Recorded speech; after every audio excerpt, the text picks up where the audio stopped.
So I was born and raised in Chicago, Illinois. I was raised up in your not so typical blended family. My mom was married to my stepfather, and they had, kids, matrimony. She was 13, he was 27.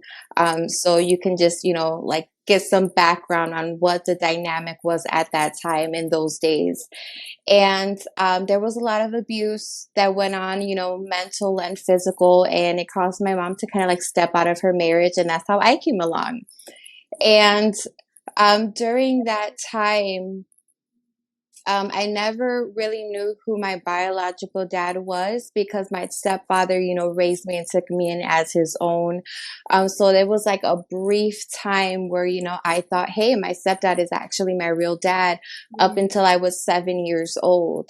I remember one day we were, kind of like in the kitchen, like seasoning up some meat together. And he just kind of looked at me and was kind of like, I'm not your real dad, right? And I just kind of like stayed quiet and like shook my head, like, yeah, like, kind of like, what do I say in this moment? Yeah. Um, and during this time, my mom and my stepdad, they weren't married anymore. They were still separated, but he still chose, to like have me around and, raise me up as his own, gave me his last name. So I'm so thankful and I honor him for that because it's not an easy thing to do. And right around this time, I want to say a few months later, after, he kind of had that hard conversation with me, we were sitting at an IHOP and we ran into my biological father. And once he came in the picture, that's when I began, being molested every weekend up until I hit puberty at the age of 12. So every time I would go, see my biological father, he would, molest me and in the night hour. And I kept it a secret. I kept quiet because during this time, no one was supposed to know that I knew who my biological dad was. It was kind of like, hey, if people know that, who your biological dad is, we're going to get kicked out, like it's not going to go good. So, you can see your biological dad, but keep it a secret. Now, no one knew that this was happening to me. Never in my mom's, wildest imagination did she ever think that the man who's supposed to be my father, would sit here and do this to his own child, right? Um, so during this time, like my stepfather was a very religious man. He would go to church. He would make us go to church, but I didn't know Jesus. It was just kind of like, oh, snap, it's Sunday. We got to wake up early. We got to go to church. Yeah. And I really remember my stepfather coming home one day with a book called The Purpose Driven Life by Rick Warren. And I didn't know what it meant. And I'll be honest, I didn't read the book, but I took it everywhere with me.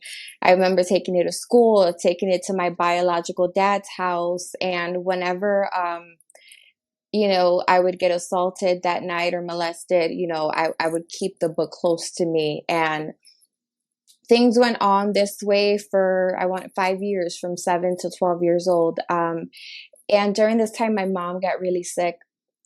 She was in the hospital, like on her deathbed. Like our whole family broke out in boils and no one understood why. Like my body broke out in sores and boils and scars, and everyone who was close to me had boils and scars on their body as well. And that stopped happening once the assault stopped. So Wow. that just goes to show you, like the anger that the Lord was feeling during this time. Yeah. And the way And that like sin manifests in these oh physical sort of ailments as well.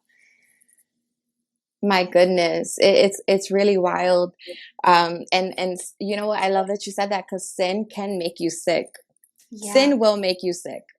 Yeah. Even though nobody else knew this was going on, and yet they were all still impacted with these boils. That's crazy. Yes, and I kept quiet, not only because I was afraid how my mom was going to react, but I was also afraid that I was going to lose her if I told her this. Like, if I told her, hey, this man is doing this to me, she was already like almost died twice, like in the hospital for months during this time of my life. That if I was like, hey, this man is doing this to me, I was afraid that I was going to lose her or break her heart. So I kept quiet. And during this time, I want to say I was very confused because my body was changing. Once I got my period, he just kind of like left the state and he never looked or talked for me anymore up until like once, maybe like later down the year. And I was really mad. I was really mad because one, like you ruined my life. You woke my body up to like desires that I didn't even ask for. Yeah. And you just up and left me. Like you used me. You're supposed to be my dad and you just left. Like Mhm. never looked for me again. Like just left once you got what you wanted. And I think what's really hard for people sometimes to understand is just because the assault stops doesn't mean the abuse and the trauma stops. You're left with that.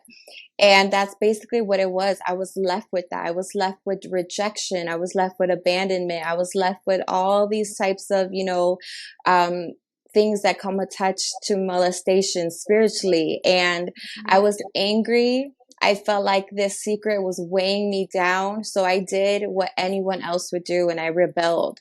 So Mhm. when I got into high school, that was it. I started drinking, I started smoking, I started ditching school, I started partying, I started getting around the wrong crowd. And it was just like everyone thought, oh my God, she's just being a teenager, she's out of control. But no one really knew what was really happening inside. Everyone just assumed, oh, she's being fast, she got hips now. But no one really understood what was happening inside. Yeah. And I was too afraid to say anything.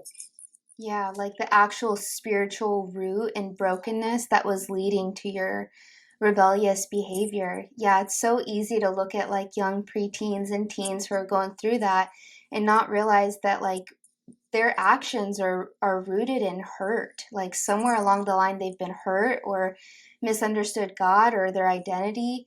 And that's what leads them to doing these things, sleeping around, yeah, just overall like bombing their life further. It's true because you're looking to fill that void, that rush. And I love that you said that because that's where the door to pornography got opened in my life. It was kind of like I was looking to fill that void and I hated it.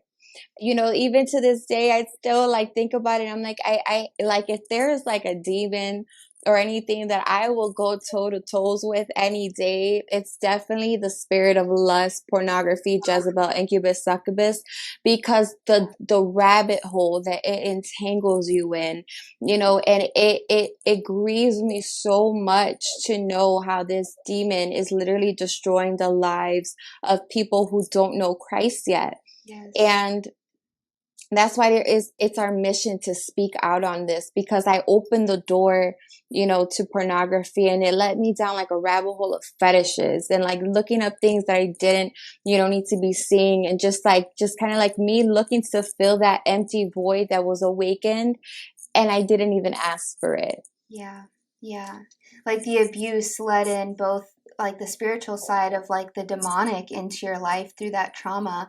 And then also, like you said, these desires were awakened without you even asking. I heard you say that in one of your interviews with Anna, or one of you said it, and I was like, wow, that's an amazing way to put that. And I started reflecting on my own story because I wasn't sexually abused as a child, but I was physically abused, and there was a lot of sex around me all the time. And so that, in a way, awoken me to it as well, like seeing it on TV, walking in on my dad, walking in on my mom, seeing it everywhere like that and then having it be an obsession of my parents awoken those desires in me as well. So I could relate to that when you said that. So this led to you now starting to watch pornography as a teenager, and then that led to other fetishes and desires. So what are some like examples of what that looked like in your life? Oh my God. So I never spoken this out loud. Honestly, I feel like I'm not going to answer that question because my mom is still healing Okay. from this news. So I don't want to like say something that's going to like, like set her back Yeah. to this. Yeah. But I did, I was really attracted to like older men.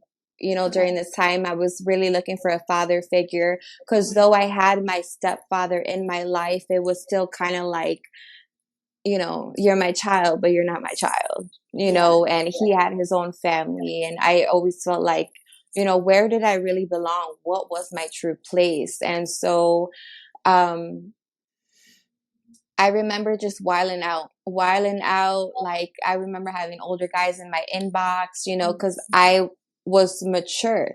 My body looked older than my age. Like, I looked older than when I really was. And, I was spiraling down a rabbit hole up until, I met Jesus when I turned 16.